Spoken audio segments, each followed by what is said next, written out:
Hello everybody, स्वागत है आप सबका एक बार फिर से on my channel Krishna Singh Dev. हम यहाँ मिल रहे हैं लक्ष्य 2020-23 के लिए एंड लक्ष्य है 70 प्लस मार्क्स लाने का in commerce exam. Yes, this videos are for ISC students जिनका कि 16 फरवरी को कॉमर्स का एग्जाम है। स्टूडेंट्स, इससे पहले हमने कॉमर्स के कुछ मल्टीपल चॉइस क्वेश्चन सॉल्व किए हैं which is from principles of management chapter and हमने उसके साथ ही साथ कुछ question from previous years specific question paper भी देखे हैं। आज हम क्या करने वाले हैं, आज हम एक नया चैप्टर स्टार्ट कर रहे हैं फ्रॉम द सेम यूनिट। हमने प्रिंसिपल्स ऑफ मैनेजमेंट का चैप्टर पहले कर लिया था। Meaning, significance and importance of management जो पहला वाला चैप्टर है इन दिस यूनिट, उसको हम लोगों ने नहीं किया था। तो आज हम उस चैप्टर को कंप्लीट करेंगे। रिलेटिवली बहुत छोटा चैप्टर है एंड इसमें ज़्यादा इंपॉर्टेंट कॉन्सेप्ट जो है वो पहले वाले पार्ट में है, जहाँ पे importance of management, feature of management, objective of management है।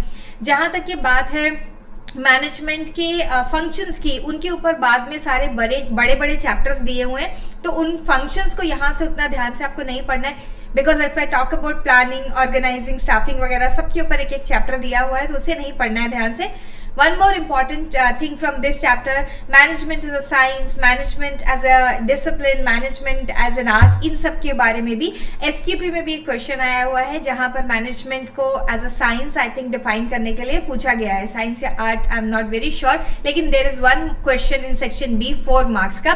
तो आपको ये चैप्टर में से पहला वाला जो पार्ट है उसे बहुत अच्छे से कर लेना चाहिए। करने की अप्रोच क्या होने वाली है, हम कीवर्ड्स ओपन करेंगे and from keywords which are available on drive, जिसकी लिंक आपको नीचे डिस्क्रिप्शन बॉक्स में मिल जाएगी, वहां से आप कीवर्ड्स को एक्सेस कर सकते हैं एंड हम लोग सारे चैप्टर के एक एक पॉइंट को डिस्कस करेंगे एंड साथ ही साथ कीवर्ड्स को भी मार्क करते हुए चलेंगे। तो चलिए students, let's get started. Students, चलिए ये रहा मेरे सामने एक स्क्रीन जहां पर आपको कीवर्ड्स दिखाई दे रहे हैं। यहाँ पर सबसे पहले हम देखेंगे मैनेजमेंट की मीनिंग। जब आप मैनेजमेंट की मीनिंग की बात करते हैं तो under the meaning of management you have certain headers given in the book and मैं आपको strongly recommend करूंगी कि आप उन सारे headers को बिल्कुल ऐसे ही याद कर ले। अपने आप से सब पॉइंट्स बना के लिखना is not suggested because mostly book की जो हमारे पास headings दी हुई हैं हमें उसी को stick करना है। तो सबसे पहले देखिए what is management as an activity। So management as an activity is art of getting things done.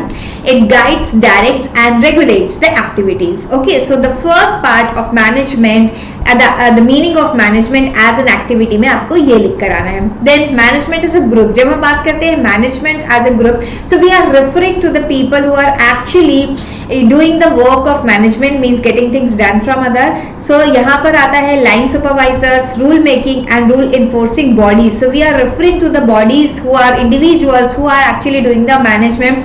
यहाँ पर हम इसको लेवल्स ऑफ मैनेजमेंट से भी समझ सकते हैं, जैसे कि top level of management, middle level of management and supervisory level of management के ऊपर जो लोग काम करते हैं उनकी बात करी जा रही है। Management as a discipline, management as a discipline means we are talking about the branch of knowledge जहां पर principles of management are being laid down. Okay, so यहाँ पर हम प्रिंसिपल्स एंड प्रैक्टिसेस की बात करते हैं। ये फील्ड ऑफ स्टडी है। यहाँ पर हम financial management, marketing management and बात कर रहे हैं पर्सनल मैनेजमेंट की। ओके, एंड इसके बाद हम चलते हैं और देखते हैं management as a process. What is management as a process? Management as a process, इनके अंदर हम इंटर रिलेटेड एलिमेंट्स देखते हैं। मतलब हम पहले मैनेजमेंट एज अ प्रोसेस की बात करें तो हम बात कर रहे होते हैं planning, organizing, staffing, directing and controlling. So orderly manner में ये सारे जो प्रिंसिपल्स जो प्रोसेस होता है मैनेजमेंट का वो चलता है and these are integrated process. Like isolation में प्लानिंग नहीं हो सकती, आइसोलेशन में ऑर्गेनाइजिंग नहीं हो सकती एंड कंट्रोलिंग नहीं हो सकती है। And this process is continuous and relative. ये प्रोसेस कैसा है? कंटिन्यूअस एंड रिलेटिव प्रोसेस है and it is a universal process. Whatever is the size of organisation, small और बिग, हर जगह आपको ये देखने के लिए मिलेगा। भले ही वो फॉर प्रॉफिट ऑर्गेनाइजेशन हो या फिर नॉन फॉर प्रॉफिट ऑर्गेनाइजेशन हो, सब जगह आपको ये प्रिंसिपल ऑफ मैनेजमेंट देखने के लिए मिलेंगे, सॉरी मैनेजमेंट एक्टिविटी देखने के लिए मिलेगी। Now we'll go next to the next topic, what is objective of management. What is objective of management, या फिर जिसे हम बोलते हैं मैनेजमेंट किस लिए किया जाता है, what is the goal for which management is done. So सबसे पहले हम बात करेंगे कि management is done for profitability. What is the meaning of profitability? Profitability मतलब हम जब मैनेजमेंट की बात करते हैं तो मैनेजमेंट इज एक तरीके से हमें ये बताते हैं कि बिजनेस की जो प्रॉफिटेबिलिटी है, सफिशिएंट प्रॉफिट अर्न हो रहा है या नहीं। अगर sufficient profits are earned then it is considered that management is done efficiently, if not then management is not done efficiently. Sufficient profits earn करवाता है मैनेजमेंट का काम ये। Then reasonable returns to the various investors, चाहे वो आपके share holders हो, चाहे वो आपके क्रेडिटर्स हो या कोई भी दूसरे लेंडर्स हो जिनको रिटर्न्स की उम्मीद है, उन सबको एक अच्छा रिटर्न दिलवाने के लिए मैनेजमेंट की अपनी बहुत इंपॉर्टेंस है। That is why management has to be there in the proper place. Then maximum output की जब हम बात करें, maximum output at minimum cost. Management ensures that किसी भी तरीके के रिसोर्सेज का मिसयूज ना हो। मैनेजमेंट एंश्योर्स दैट किसी भी तरीके के रिसोर्सेज का मिसयूज ना हो एंड मैक्सिमम आउटपुट हम निकाल पाए एट मिनिमम कॉस्ट, क्योंकि जितना ज्यादा difference between the cost and the price होगा उतना ज्यादा फर्म का प्रॉफिट अर्निंग कैपेसिटी बढ़ पाएगी। तो मैनेजमेंट का one of the main objective is to increase the profitability and ensure that the organization is earning enough profit. Next is what is when we talk about management का objective, prosperity and growth. Right type of leadership एक prosperity and growth लाने की तैयारी करती है in an organization. And if we talk about minimum efforts and resources, minimum efforts and resources को put करके यहाँ पर हम देखते हैं कि ऑर्गेनाइजेशन प्रॉस्पर कर रही है। और वो क्यों पॉसिबल है? क्योंकि management is done efficiently. Change and innovation, ever changing environment है, इसीलिए हम बिजनेस एनवायरनमेंट में इसको पढ़ चुके हैं कि जो एनवायरनमेंट है जिसपे हम लोग काम कर रहे हैं इन अ बिजनेस, वो डायनेमिक एनवायरनमेंट है। It keeps on changing and complex भी है, साथ ही साथ मैनेजमेंट की रिक्वायरमेंट है। चेंज एंड प्रोग्रेस को एक साथ लेकर चलता है, कोऑर्डिनेट करता है management and it's a continuous research. हमें बार बार रिसर्च करके देखना पड़ता है कि जो हम लोगों ने काम कर रहे हैं क्या वो सही डायरेक्शन में जा रहा है। तो मैनेजमेंट का वर्क ये है कि मैनेजमेंट इसको एंश्योर करे। नेक्स्ट है development of people. One of the main objective of management is development of people.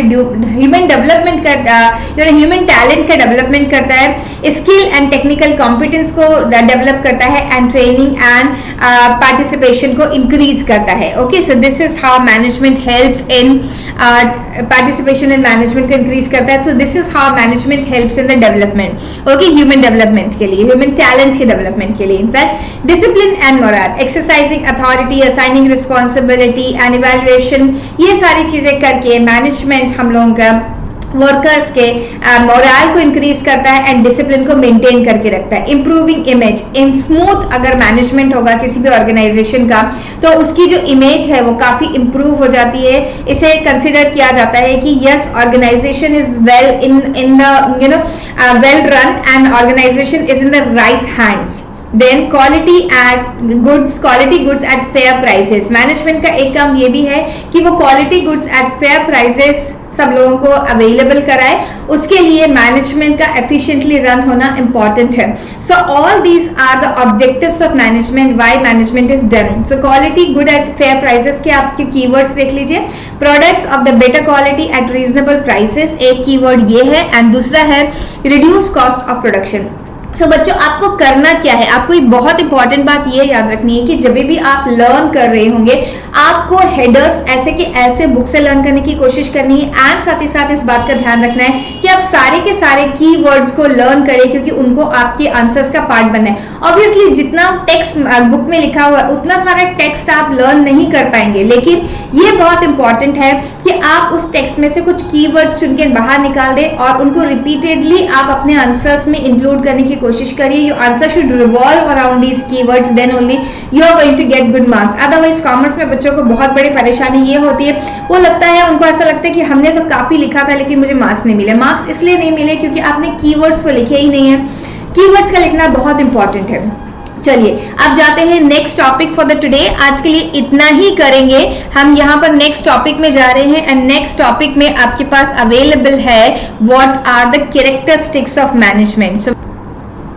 So we are doing characteristics of management now. We have done the objective of management. We have done what is the meaning of management. Now the next topic is characteristics of management. So when we talk about the characteristics of management, the first thing is that management is goal oriented.